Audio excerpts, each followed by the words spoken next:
ഇക്കുറി 400-ന് മുകളിൽ സീറ്റ് നേടി വിജയിക്കുമെന്നാണ് NDAയുടെ അവകാശവാദം. രാജ്യത്താകെ 430 സീറ്റുകളാണ് BJP മത്സരിച്ചത്. മോദിയുടെ ഭരണ തുടർച്ചയ്ക്ക് മഹാരാഷ്ട്രയിലെ ലോക്സഭാ തിരഞ്ഞെടുപ്പ് ഫലം നിർണായകമാകുമെന്ന കാര്യത്തിൽ സംശയമില്ല. ബീഹാറിലും ഉത്തർപ്രദേശിലും ഇടിവുണ്ടായാൽ കർണാടക, മഹാരാഷ്ട്രയിൽ അത് നികത്താമെന്ന കണക്കുകൂട്ടലിലാണ് BJPയും ശിവസേനയും ഉള്ളത്. NCPയിലുണ്ടായ പിളർപ്പുകളുടെയും കോൺഗ്രസിലെ പല പ്രമുഖ നേതാക്കളും കൂറുമാറിയതിന്റെ പശ്ചാത്തലത്തിലും മഹാരാഷ്ട്രയിലെ ലോക്സഭാ തിരഞ്ഞെടുപ്പ് ഫലം പ്രവചനാതീതമാണ്. ശിവസേനയും NCPയും പിളർത്തി NDA സഖ്യത്തിലെത്തിയ ഏക്നാഥ് ഷിൻഡെ പക്ഷ ശിവസേനയും അജിത് പവാർ പക്ഷ NCPയും കടുത്ത വെല്ലുവിളികളാണ് നേരിട്ടത്. പിളർപ്പും കൂറുമാറ്റവും ഉദ്ധവ് താക്കറെ, ശരത് പവാർ എന്നിവരോടുള്ള സഹതാപ തരംഗത്തിന് ഇട നൽകിയിട്ടുമുണ്ട്. സംവരണ പ്രക്ഷോഭവും കർഷക രോഷവും NDAയുടെ സാധ്യതകൾക്ക് ഒരുപക്ഷേ മങ്ങലേൽപ്പിച്ചേക്കാം. 2019 തിരഞ്ഞെടുപ്പ് ഫലം പുറത്തു വന്നപ്പോൾ BJP 23 സീറ്റിലും ശിവസേന 18 സീറ്റിലും വിജയിച്ചിരുന്നു. അതേസമയം കോൺഗ്രസ് ഒരു സീറ്റിൽ മാത്രമായി ഒതുങ്ങുകയായിരുന്നു. BJP ശിവസേനയുമായി ചേർന്ന് മത്സരിച്ച് 2019 സഖ്യം 48-ൽ 41 സീറ്റുകളാണ് നേടിയത്. ശിവസേനയുമായുള്ള സഖ്യവും പ്രതിപക്ഷ വോട്ടുകൾ ഭിന്നിപ്പിച്ച പ്രകാശ് അംബേദ്കറുടെ VBAയുമാണ് കഴിഞ്ഞ തവണത്തെ ഈ നേട്ടത്തിന് പിന്നിൽ. കോൺഗ്രസിന്റെ പരമ്പരാഗത വോട്ട് ബാങ്കായ ദലിത് മുസ്ലിം വോട്ടുകൾ VBA അതേസമയം ഭിന്നിപ്പിച്ചു. ഇത്തവണ VBAയ്ക്ക് ഇന്ത്യ സഖ്യത്തിന്റെ വോട്ട് ഭിന്നിപ്പിക്കാൻ കഴിഞ്ഞിട്ടില്ല. മുംബൈ അടക്കമുള്ള നഗരങ്ങളിൽ മറാത്തി വികാരം അതിശക്തമാണ്.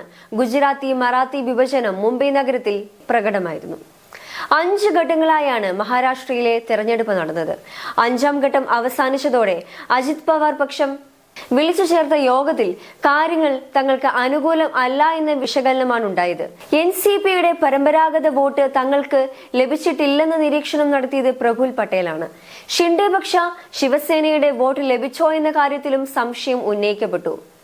നാസിക് സീറ്റിൽ അടക്കം അജിത് പക്ഷം സഹകരിച്ചില്ല എന്ന് ഷിൻഡെ പക്ഷവും അതേസമയം ആരോപിക്കുന്നുണ്ട്. ഡിൻഡോറിയിൽ BJP സിറ്റിംഗ് MP ഭാരതി പവാറിനെ അജിത് പക്ഷം പിന്തുണച്ചില്ല. അവിടെ പവാർ പക്ഷ സ്ഥാനാർത്ഥിക്കാണ് അജിത് പക്ഷ അണികളുടെ പിന്തുണ.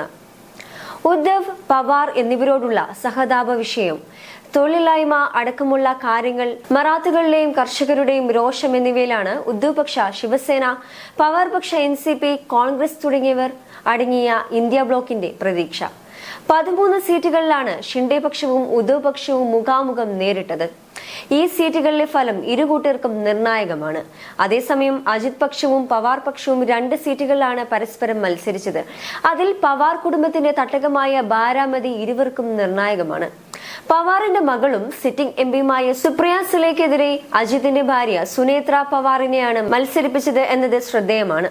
30ഓളം സീറ്റുകൾ NDA നേടുമെന്ന നിരീക്ഷണത്തിലാണ് BJP. അതേസമയം 48-ൽ പകുതിയേറെ ഇന്ത്യ ബ്ലോക്കിന് സാധ്യതയുണ്ടെന്നാണ് മറ്റൊരു നിരീക്ഷണമുള്ളത്. 2019-ൽ കോൺഗ്രസ് NCP പാർട്ടികളെ ശിവസേനയുമായി കൂട്ടിക്കെട്ടി അസാധ്യമെന്ന് കരുതിയ മഹാവികാസ് അഘാഡി രൂപപ്പെടുത്തി ഭരണം പിടിച്ചത് പവാറിന്റെ ബുദ്ധിയായിരുന്നു. തങ്ങളുടെ സഖ്യം വിട്ട ഉദ്ധവ് താക്കറേക്കും അട്ടിമറിക്ക് ചുക്കാൻ പിടിച്ച പവാറിനും കണക്കിന് നൽകുമെന്ന് BJP അന്ന് തന്നെ നിശ്ചയിച്ചതാണ്. ഇരുവരുടെയും പാർട്ടികളെ പിളർത്തുക എന്നത് മാത്രമല്ല, പേരും ചിഹ്നവും വരെ കവർന്ന് തിരിച്ചടി നൽകിയിരിക്കുകയാണ് ദേവേന്ദ്ര ഫട്നാവിസിന്റെ നേതൃത്വത്തിൽ BJP. അതേസമയം ദക്ഷിണേന്ത്യയിൽ മാത്രമല്ല, രാജ്യത്തിന്റെ കിഴക്കൻ മേഖലകളിലും BJP ഇത്തവണ വലിയ മുന്നേറ്റം നടത്തുമെന്ന് ആവർത്തിച്ചിരുന്നു കേന്ദ്ര ആഭ്യന്തരമന്ത്രിയായ അമിത്ഷാ. പശ്ചിമ ബംഗാൾ ഉൾപ്പെടെയുള്ള സംസ്ഥാനങ്ങളിൽ തങ്ങൾ ലീഡ് നേടുമെന്നാണ് അമിത്ഷായുടെ അവകാശവാദം. പശ്ചിമ ബംഗാളിലെ 42 സീറ്റിൽ 24 മുതൽ 30 സീറ്റുകൾ വരെയും BJP വിജയിച്ചേക്കാം. ഒഡീഷയിൽ തങ്ങളുടെ ലക്ഷ്യം 21-ൽ 17 ലോക്സഭാ സീറ്റുകളാണ്.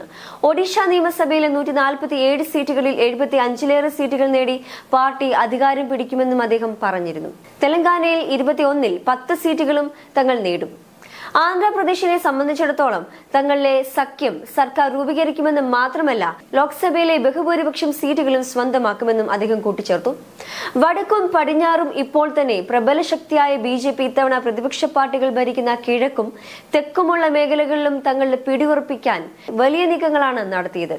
കഴിഞ്ഞ തവണ നേടിയ സീറ്റുകളിൽ ഏതെങ്കിലും നഷ്ടപ്പെടുകയാണെങ്കിൽ അത് ഈ സംസ്ഥാനങ്ങളിൽ അധികമായി നേടുന്ന സീറ്റുകൾ കൊണ്ട് പരിഹരിക്കാം എന്നുമാണ് BJPയുടെ കണക്കുകൂട്ടൽ. ആന്ധ്രയിലെയും ഒഡീഷയിലെയും നിയമസഭാ തിരഞ്ഞെടുപ്പിലും BJPയെ സംബന്ധിച്ച് വലിയ ആത്മവിശ്വാസമാണുള്ളത്. ഒഡീഷയിൽ നവീൻ പട്നായിക്കിന്റെ നേതൃത്വത്തിലുള്ള BJDയും ആന്ധ്രാപ്രദേശിൽ ഭരണകക്ഷിയായ YSR കോൺഗ്രസുമാണ് BJP സഖ്യത്തിന്റെ പ്രധാന എതിരാളികൾ.